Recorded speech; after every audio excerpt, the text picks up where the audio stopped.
আল্লাহ বলেন আর রহমান, রহমান হলেন তিনি, আল্লামাল কুরআন, কোরআন শিক্ষা দিলেন যিনি।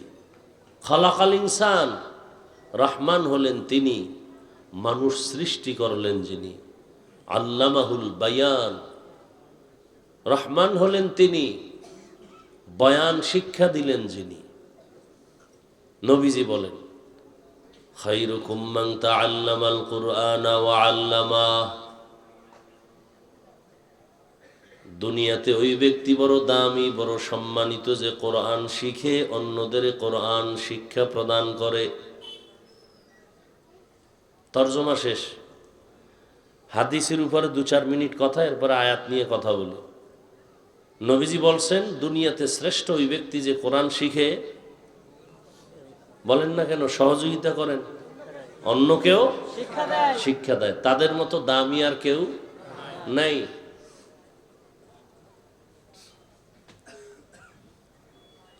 এটার দ্বারা মাকসাদ কি, উদ্দেশ্য কি, খুব খেয়াল করি।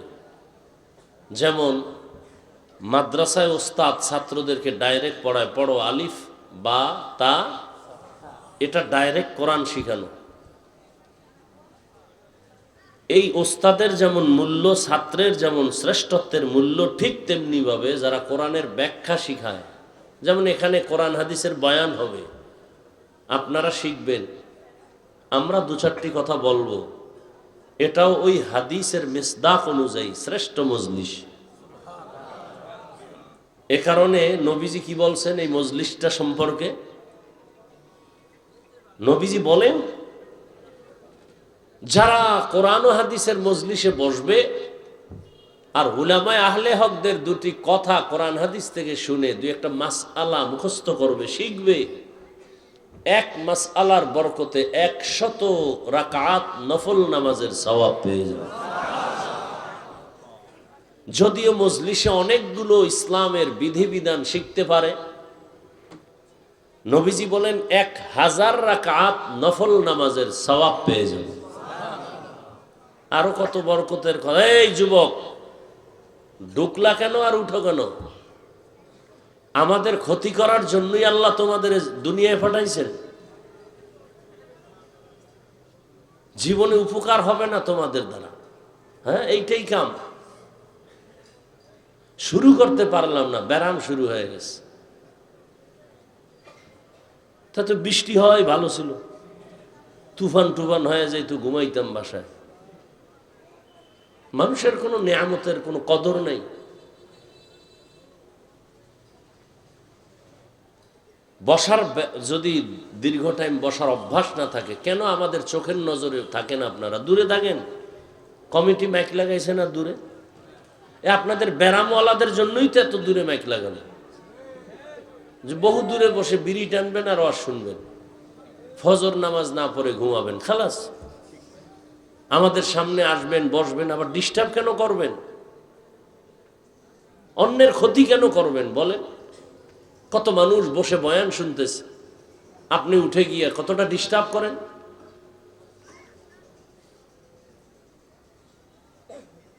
শেষ দোয়া পর্যন্ত আল্লাহ মাহফিলকে কবুল করেন। ঘর থেকে যখন বেরিয়েছে মানুষ, আপনারা দ্বীনের মজলিসে আসবেন, নবীজি কি বলছেন? প্রত্যেকের সাথে 70,000 রহমতের ফেরেশতাকে আল্লাহ কাফেলা বানিয়ে দিয়েছেন। কতক্ষণ তারা আছেন? ঘর পর্যন্ত পৌঁছা পর্যন্ত এরা কি করবেন? এরা শুধুই আপনাদের আমাদের জন্য আল্লাহর কাছে মাগফিরাত চাইবেন, আমাদের গুনাহ মাফ চাইবেন।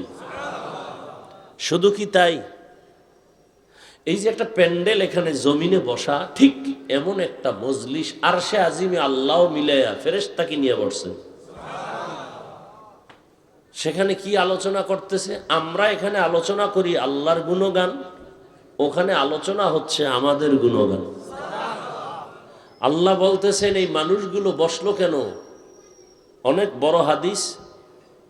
কেন আসছে এরা? টাকা চায় কেন? বাড়ি না, গাড়ি না, কেন?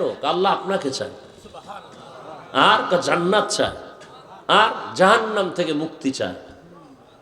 নবীজি বলেন আল্লাহ জিজ্ঞাসা করেন ফেরেশতারা আমাকে দেখছে না? যদি দেখতো আল্লাহ তো কলিজা ফেটে আপনার জন্য পাগল হয়ে মরে যাইত। আমার জান্নাত দেখছে? কয় না। যদি দেখতো? দেখলে তো পাগল হয়ে সারা জীবন জান্নাতের দিকে দৌড়াতো। জাহান্নাম দেখছে? বলে না। যদি দেখতো? জীবন দিয়া হলো ওই জাহান্নাম থেকে ভাগার চেষ্টা করত। আল্লাহ বলেন, তোমরা যেহেতু সাক্ষী দিলা, এবার তোমরা সাক্ষী থাকো, আমি বলতেছি এরা এখানে আসা মাত্র আমি সবার জীবনের সব গুনাহ মাফ করে দিই। কয় কিছু লোক তো অশুনতে আসে নাই, তামসা দেখতে আসছে। কেমন হুজুর?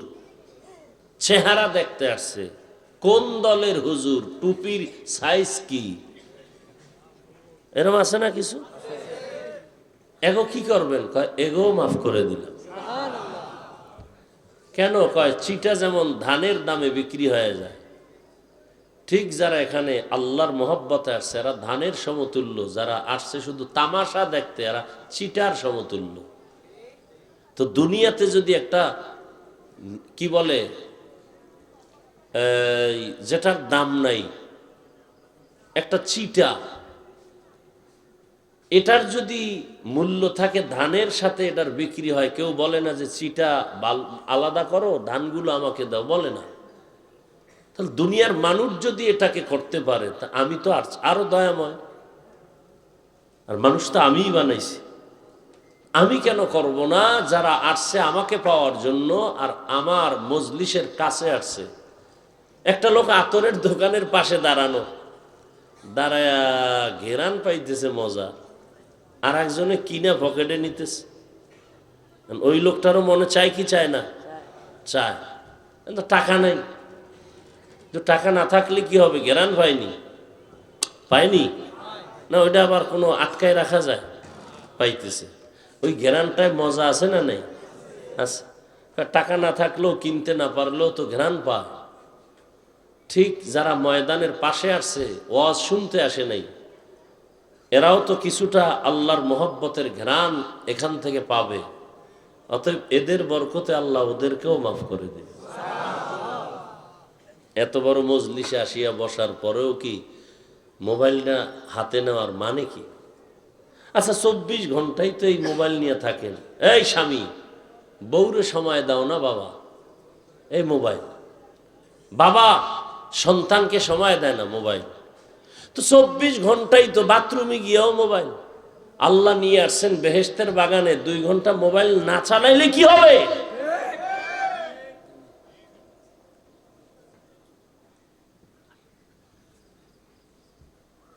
সবসময় তো মোবাইল নিয়ে থাকেন।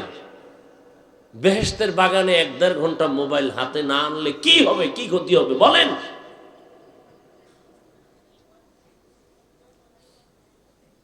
না দেখাচ্ছেন আমি মোবাইলওয়ালা, তবে আমার দেখাইলে ক্ষতি হবে।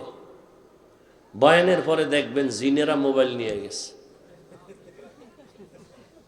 বহু জিন এখানে আছে মোবাইল নেওয়ার জন্য। জিনেরা দেখা যায়, মোবাইল চোরেরও দেখা যায়।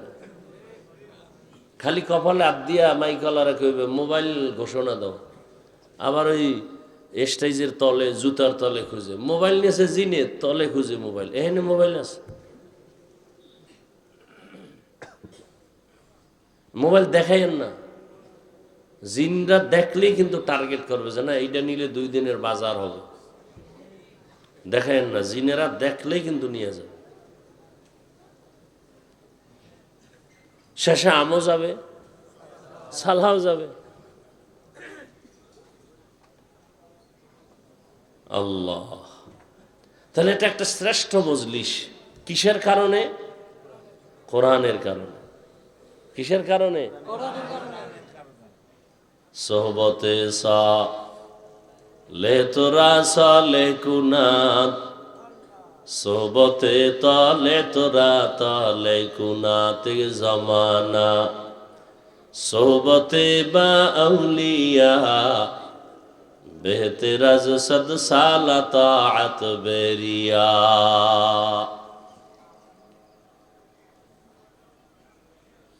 কোরআনের বরকতে এত সম্মান। কোন একজন আহলে হক উলামায়ে কেরামের কেউ দামি কোন বুজুর্গ তাহাজ্জুদওয়ালা কোনো আলেম কোন এলাকা দিয়ে যদি হেঁটে যায়, কোরআনের বরকত ওই আলেমের কারণে ওই এলাকার কবরের আযাব আল্লাহ মাফ করে দেন। নবীজিরে আর দেখা যাবে না, আর নবী আসবেন না আমাদেরকে কালিমার দাওয়াত দেওয়ার জন্য। নবী বলেন আমার জায়গায় আমার একদল নিরেট বন্ধু থাকবে, তারা হবে উলামা। ইন্নাল উলামা ওয়ারাসাতুল আম্বিয়া। উলামায়ে কেরাম আম্বিয়ায়ে কেরামের ওয়ারিস। এদের দাম কত জানো? এরা যতটা কদম দেয়, কদমে কদমে গুনাহ মাফ। সুবহানাল্লাহ। না নূরের ফেরেশতারা ইলম ওয়ালাদের পায়ের নিচে তাদের পাখা বিছায়া দেন। হাত্তাল হিতানু ফিল মা। পানির মধ্যে যত মাছ আছে এগুলো কোরআনওয়ালা ইলমওয়ালার জন্য অল টাইম দোয়া করে। এলেমের বরকত, এলমেরা এজাজ করদান বেহিসাব, খালকেরা দাদান জওয়াবে বাসওয়াব, হক না দারত দোস্তে খলকা জারেরা, নিস্তে ই খসলত একে দিনদারেরা। একজনে আলেম না, কোরআন হাদিস জানে, সে যদি সারা রাত দাঁড়ায় দাঁড়ায় যায় নামাজে নামাজ পড়ে, আর একজন আহলে হক আলেম বিছানায় এশার নামাজ পড়ে ঘুমায়, সাধারণ মানুষের নামাজের ইবাদতের চেয়েও আলেমের ঘুমের মূল্য আল্লাহর কাছে বেশি।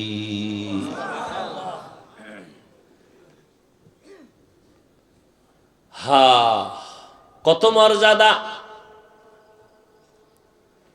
কিয়ামত পর্যন্ত এই জাতিকে জান্নাতের পথ দেখাবে একমাত্র উলামায়ে আহলে হক।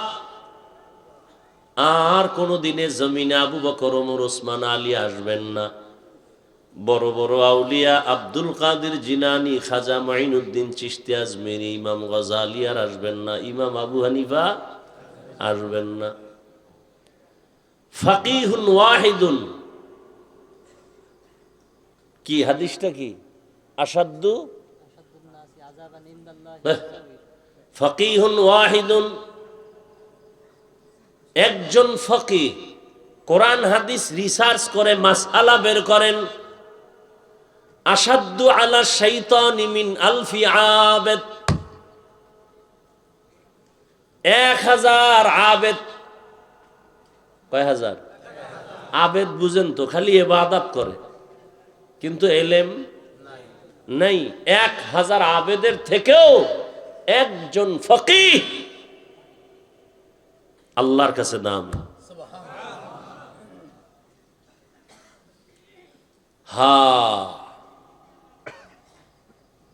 ভাইয়েরা আমার,